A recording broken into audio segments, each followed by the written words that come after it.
वो दलितों के खिलाफ हो, आदिवासियों के खिलाफ हो, मुसलमानों के खिलाफ हो, या कमजोर वर्ग के लोग किसी भी व्यक्ति के खिलाफ हो, गरीबों के खिलाफ हो, कई मामलों पे जो फैसले आए हैं कि में जो माननीय सर्वोच्च न्यायालय का रवैया रहा है उससे कमजोर वर्ग के लोगों का जो विश्वास है वो कमजोर हुआ है न्यायपालिका के प्रति। ये नहीं होना चाहिए। सुप्रीम कोर्ट नहीं जागा तो हम अपने अधिकारों की सुरक्षा के लिए माननीय सर्वोच्च न्यायालय का घेराव करेंगे आने वाले कल में। मैं इससे बिल्कुल पीछे नहीं हटूंगा और बहुजन समाज के लाखों लोगों के साथ देश की सबसे बड़ी सुप्रीम व्यवस्था सर्वोच्च न्यायालय का घेराव करूंगा भर्त्सना करने के लिए और इसके खिलाफ खड़े रहने के लिए। अड़ी घुरा के ना वकीलों पे हमले बर्दाश्त किए जाएंगे, ना तानेशाही का रवैया सरकारों का हमें तोड़ सकता है। इसलिए यहाँ है कि सर्वोच्च न्यायालय इसका संज्ञान ले, वरना सर्वोच्च न्यायालय तैयार हो जाए कि हम सर्वोच्च न्यायालय का बहुत जल्द जो है इस मार्च के बाद घेराव करेंगे। शायद जनता उस काम में सफल नहीं रही, इसीलिए हम लोगों ने देखा कि एक जो मुख्य न्यायाधीश बने उसके बाद उन्होंने जिस प्रकार से जजमेंट दी अयोध्या की भी, और उसके अलावा भी बहुत सारी जो जजमेंट्स आई हैं, और उसके तुरंत बाद उन्हें राज्यसभा भी मिल गई। तो देश की जनता जो कि देश की मालिक है वो आपके साथ खड़ी है। किसी सरकार से डरने की कोई आवश्यकता नहीं है। किसानों के लिए भी क्या हो रहा है, जो किसान भी आज निराश हो रहे हैं सुप्रीम कोर्ट से। सबसे ज़्यादा दुख हमें है कि सुप्रीम कोर्ट के ऊपर से किसानों का विश्वास उठ गया। ये कितने बड़े दुख की बात है। हम लोगों का दिल रो रहा है इस वक्त, खून के आंसू रो रहे हैं हम लोग। हम किसानों के लिए भी, हम जो हमारे SC ST OBC और दूसरी माइनॉरिटी के भाई हैं उनको किसी भी हालत में किसी भी कीमत पे अकेला नहीं छोड़ेंगे।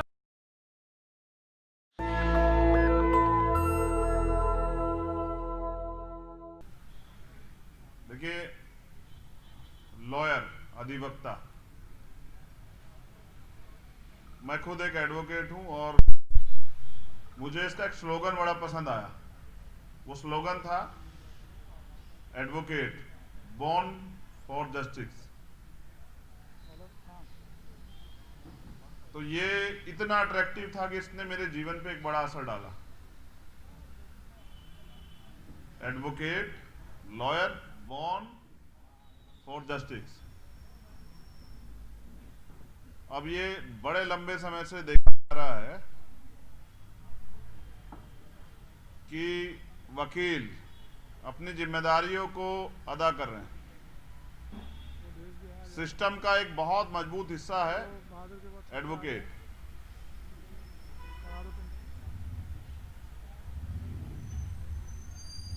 एक कमजोर निर्दोष व्यक्ति की आवाज को माननीय सर्वोच्च न्यायालय और देश के किसी भी न्यायालय तक पहुंचाने का माध्यम है हम लोग जो वकील लोग हैं। ये वकील परिवार जो है ना पूरे देश में काला कोट के नाम से भी जाना जाता है। ये इसलिए है कि न्याय सुनिश्चित हो सके। मैं खुद इस सिस्टम में बहुत लंबे समय से देख रहा हूं कि जब सरकार अपने अपराधों को छिपाने का काम करती है तो वो सरकारी तंत्र का दुरुपयोग करती है, और अभी कुछ दिन पहले वही हुआ है। हमें उम्मीद रहती है कि माननीय सर्वोच्च न्यायालय या पूर्व न्यायपालिका का कोई सा भी, कहीं भी वो किसी क्षेत्र से हो, जिले में हो या प्रदेश में हो, वो हमारी आवाज को या हमारे ऊपर जो हमले हो रहे हैं उनसे हमें सुरक्षा देगी, बचाव करेगी। हमारे फंडामेंटल राइट जो हैं, कॉन्स्टिट्यूशनल राइट जो हैं, वो सुरक्षित रहेंगे। लेकिन पिछले कुछ समय में ये देखा गया है कि सर्वोच्च न्यायालय हो या हाई कोर्ट द्वारा जो फैसले दिए गए हैं उनसे न्यायपालिका के प्रति कमजोर वर्ग के लोगों का जो है भरोसा वो कमजोर हुआ। तो आज हम लोग इसलिए यहाँ इकट्ठा हुए हैं कि दिल्ली दंगे पे जो अपराधी लोग हैं जिनके लिए कार्रवाई के लिए प्रयास किया जा रहा था, और मेरे साथी मेरे खुद के पर्सनल वकील भी हैं यहाँ सुप्रीम कोर्ट में, कई मामलों में आपने मेरी जो है पैरवी करते इनको देखा होगा। एक सुप्रीम कोर्ट के सीनियर एडवोकेट पे सिर्फ इसलिए रेड डाली जाती है कि वो न्याय सुनिश्चित करवाने में मदद कर रहे हैं। जब सिस्टम न्याय नहीं देगा तो सरकार के दबाव में रहेगा, तो न्यायपालिका से ये उम्मीद थी कि न्यायपालिका कुछ ऐसे डिसीजन लेगी जिससे सरकार पे दबाव बनेगा। जब आदमी थक हार जाता है पूरे सिस्टम से लड़ते हुए तो न्यायपालिका से उम्मीद, क्योंकि न्यायपालिका सरकार से भी बड़ी होती। जब इस लोकतंत्र में हम सरकार किसी फैसले सहमत ना हो तो हम न्यायपालिका की तरफ देखते हैं कि वो सरकार के ऊपर ठोस जो है एक्शन लेगी और उनको कहेगी कि वो व्यक्ति की स्वतंत्रता, व्यक्ति की आजादी को छीनने का काम ना करे। तो दिल्ली दंगे में जो रोल आरएसएस और बीजेपी के लोगों का रहा है उसको उजागर करने के लिए जो एविडेंस इकट्ठा किए गए थे उसके लिए महमूद भाई काम कर रहे थे और दिल्ली के स्पेशल सेल द्वारा 15 घंटे पूछताछ की गई। पूछताछ के नाम पे टॉर्चर किया गया। कोई और व्यक्ति होता तो शायद टूट जाता। 15 घंटे एक बड़ा समय होता। जिस तरह से महमूद भाई यहाँ बैठे हुए हैं, जिस तरह से उनके साथ अपमानजनक रवैया किया गया, उनके साथ मारपीट की गई, ये बहुत दुखद। कोई और होता तो टूट जाता, लेकिन मुझे खुशी है इस बात की कि एक अम्बेडकरवादी एडवोकेट अपने सिद्धांतों पे खड़ा रहा और उनका सामना करता रहा और 15 घंटे के बाद भी स्पेशल सेल को हार के वहां से जाना पड़ा। अब स्पेशल सेल अपनी ड्यूटी कर रही है। कौन सी ड्यूटी? जो सरकार उनसे करा रही है। सेंटर की सरकार जो आरोपियों को बचाने के लिए करवा रही है वही जो है स्पेशल सेल कर रही थी। और मैं तो इसको बहुत लंबे समय से भुगत के आया कि जब आपको बेल भी मिल जाती तो आप एनएस से लग जाती है और पूरा तंत्र आपको तोड़ने पे लग जाता है। तो कुछ लोग हैं जो सिस्टम से लड़ रहे हैं और भी साथी सिस्टम के विरोध में लड़ रहे हैं, लेकिन महमूद भाई उनमें से एक मजबूत आवाज है इस देश के वंचित समाज की, जो कमजोरों के लिए लड़ते हैं। तो पिछले कुछ दिनों में जो फैसले, चाहे वो दलितों के खिलाफ हो, आदिवासियों के खिलाफ हो, मुसलमानों के खिलाफ हो या कमजोर वर्ग के लोग, किसी भी व्यक्ति के खिलाफ हो, गरीबों के खिलाफ हो, कई मामलों पे जो फैसले आए हैं उसके में जो माननीय सर्वोच्च न्यायालय का रवैया रहा है उससे कमजोर वर्ग के लोगों का जो विश्वास है वो कमजोर हुआ है न्यायपालिका के प्रति। ये नहीं होना चाहिए, ये बहुत गंभीर है। और वकीलों पे हमले, जैसा मैंने कहा कि हम वो माध्यम हैं जो एक व्यक्ति जो जिस पे आरोप लगा है और वो उसको न्याय दिलाने के लिए सुप्रीम कोर्ट, हाई कोर्ट या जिला न्यायालयों में जो प्रस्तुत होते हैं या वो कड़ी हैं जो न्याय सुनिश्चित कराते हैं, न्याय दिलाते हैं। हम पे हमला, वकीलों पे जो हमला है वो संवैधानिक व्यवस्था, भारत के संविधान, न्यायपालिका पे बड़ा हमला है। लोगों का विश्वास न्याय व्यवस्था से डगमगाने लगेगा अगर ये हमला जो है लगातार जारी रहा। इसलिए हमने तय किया है कि अत्याचारों के विरुद्ध जो है न्याय प्रणाली को सशक्त एवं जागरूक करने के लिए माननीय सर्वोच्च न्यायालय को 22 तारीख को 3 बजे ज्ञापन जो है वो दिया जाएगा, जिसमें वकील लोग रहेंगे, जिसमें हमारी तरफ से भीम आर्मी के जो जितने भी वकील एसोसिएशन के लोग हैं वो सब लोग रहेंगे।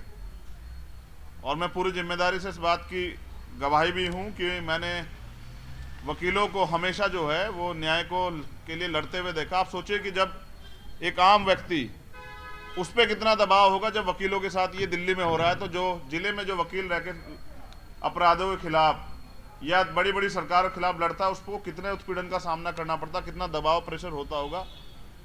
तो मैं महमूद भाई का फिर से धन्यवाद करता हूं और हमारी तरफ से माननीय चीफ जस्टिस जी को ये अपील है कि वो सुमोटो स्वतः संज्ञान लेके ऐसे न्यायाधीशों पर त्वरित तौर पर कार्रवाई की जाए एवं सभी न्यायाधीशों को न्याय व्यवस्था में वकीलों के महत्वपूर्ण रोल के विषय में विशेष ट्रेनिंग दी जाए कि वो व्यवस्था के पार्ट को ही के खिलाफ इस तरह के आदेश कैसे जारी कर देते हैं। बड़ा गंभीर है मामला कि कैसे एक जज जो हैं, जो माध्यम है, उसके खिलाफ ही इस तरह के ऑर्डर जारी कर देते हैं कि पुलिस जाके उन पर टॉर्चर करती है, जिससे कि इस प्रकार की अवांछित कार्रवाई पुलिस या प्रशासन द्वारा न्यायिक आदेशों का गलत इस्तेमाल किया जाता है। यदि इसके बाद भी वकीलों के स्वाभिमान एवं स्वतंत्रता की रक्षा करने हेतु ठोस कदम नहीं उठाए जाते, भारत के संविधान के सबसे बड़े रक्षक वकीलों की स्वतंत्रता, उनकी सुरक्षा सुनिश्चित नहीं की जाती, उन पे हमले नहीं रुकते, तो मैं आज पूरी जिम्मेदारी से माननीय सर्वोच्च न्यायालय को कहना चाहता हूं कि 22 तारीख को तो ये मार्च है जो जिसमें ज्ञापन दिया जाएगा। अगर अब सुप्रीम कोर्ट नहीं जागा तो हम अपने अधिकारों की सुरक्षा के लिए माननीय सर्वोच्च न्यायालय का घेराव करेंगे आने वाले कल में।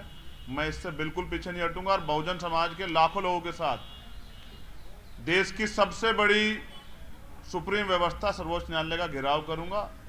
हम वकीलों पे हमला बर्दाश्त नहीं किया जाएगा। ऐसे न्यायाधीशों को सरकार माननीय सर्वोच्च न्यायालय जो है इन पर निगरानी करे और उनको ट्रेनिंग दे कि इस तरह के ऑर्डर किसी दबाव में ना निकालें। ये बहुत दुखद है। मैं अगर आप इससे जुड़ा कोई भी सवाल जो है टेक्निकली रखना चाहते हैं तो मैं और महमूद भाई उसका जो है जवाब देंगे, मगर ये दुखद है और इसलिए इसकी भर्त्सना करने के लिए और इसके खिलाफ खड़े रहने के लिए अड़ी घुरा के ना वकीलों पे हमले बर्दाश्त किए जाएंगे, ना तानेशाही का रवैया सरकारों का हमें तोड़ सकता है। इसलिए यहाँ है कि सर्वोच्च न्यायालय का संज्ञान ले, वरना सर्वोच्च न्यायालय तैयार हो जाए कि हम सर्वोच्च न्यायालय का बहुत जल्द जो है इस मार्च के बाद घिराव करेंगे अगर हम वकीलों के पे जो है ये हमले जारी रहेंगे। धन्यवाद। ये हो गया।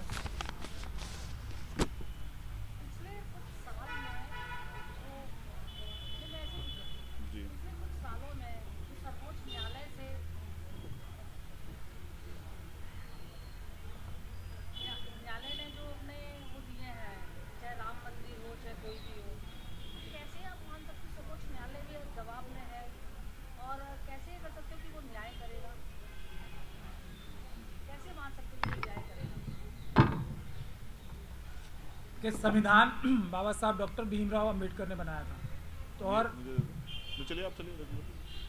संविधान इतना सशक्त है, इतना ताकतवर है कि वो न्याय व्यवस्था को भी ठीक कर सकता है। उसके ऊपर जैसा कि 4 सिटिंग सुप्रीम कोर्ट के जजेस ने उसी संविधान का हवाला देकर जनता से कहा था कि हम लोगों के ऊपर दबाव है, सुप्रीम कोर्ट के ऊपर दबाव है हमारी आज़ादी के लिए। यही 4 सुप्रीम कोर्ट के सिटिंग जजेस ने कहा था हमारी आज़ादी के लिए जनता सामने आए और सुप्रीम कोर्ट ताकि ठीक से काम कर सके, जनता हमारी मदद करे। शायद जनता उस काम में सफल नहीं रही, इसीलिए हम लोगों ने देखा कि एक जो मुख्य न्यायाधीश बने उसके बाद उन्होंने जिस प्रकार से जजमेंट दी अयोध्या की भी, और उसके अलावा भी बहुत सारी जो जजमेंट्स आई हैं और उसके तुरंत बाद उन्हें राज्यसभा भी मिल गई। तो ये शायद जनता की कमी रही है कि वो सुप्रीम कोर्ट की सुरक्षा के लिए उठ नहीं खड़ी हुई। और जो हमारे भाई ने अभी ऐलान किया है कि सुप्रीम कोर्ट का घेराव किया जाएगा, वो भी सुप्रीम कोर्ट को सशक्त करने के लिए किया जाएगा कि आप लोग जो है किसी दबाव में मत आएँ। जो 4 जजेस आए थे दबाव में, जिस प्रकार से आप बिल्कुल दबाव में ना आएँ। देश की जनता जो कि देश की मालिक है वो आपके साथ खड़ी है, किसी सरकार से डरने की कोई आवश्यकता नहीं है।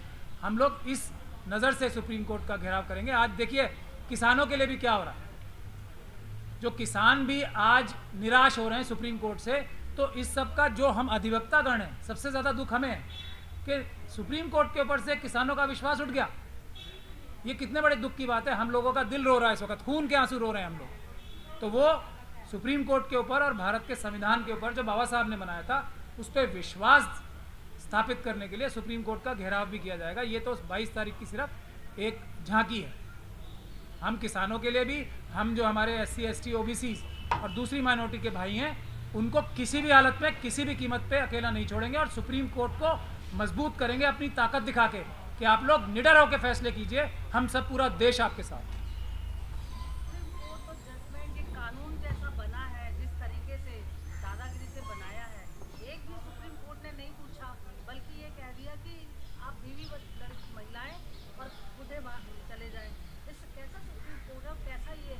वही तो हम कह रहे हैं, हम यही कह रहे हैं ना कि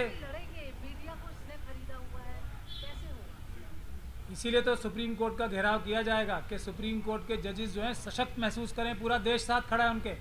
सरकार कुछ भी नहीं होती ना, जनता के सामने क्या है, सरकार जनता की सेवा की है। हम अपने देश को बर्बाद नहीं होने देंगे। तो जिस तरह से आज काम हो रहा है उससे देश कमज़ोर पड़ जाएगा, दूसरे दुनिया में हमारे देश की मजाक बनेगी, ये नहीं होगा। इसलिए हम लोग यहाँ कि माननीय सर्वोच्च न्यायालय ये ध्यान रखे कि वो सरकार से बड़े हैं और उनसे बड़ी जनता है, तो जनता का विश्वास कमज़ोर नहीं होना चाहिए। जनता का विश्वास है कि अगर सरकार पूर्ण रूप से तानाशाही करेगी और सारे सरकारी तंत्र का दुरुपयोग करेगी तो सुप्रीम कोर्ट या सर्वोच्च न्यायालय जो है उनका बचाव करेगी। तो ये इसमें मुझे लगता है कि सर्वोच्च न्यायालय हमारी बात को सुन के और अन्य चीफ जस्टिस जो हैं वो अच्छे फैसले लेंगे कि जनता का विश्वास बढ़े। धन्यवाद। तक की आपसे गुजारिश है कि अगर इसको बचाना चाहते हैं तो नेशनल दस्तक को सब्सक्राइब करने के लिए रेड कलर के सब्सक्राइब बटन को दबाएं।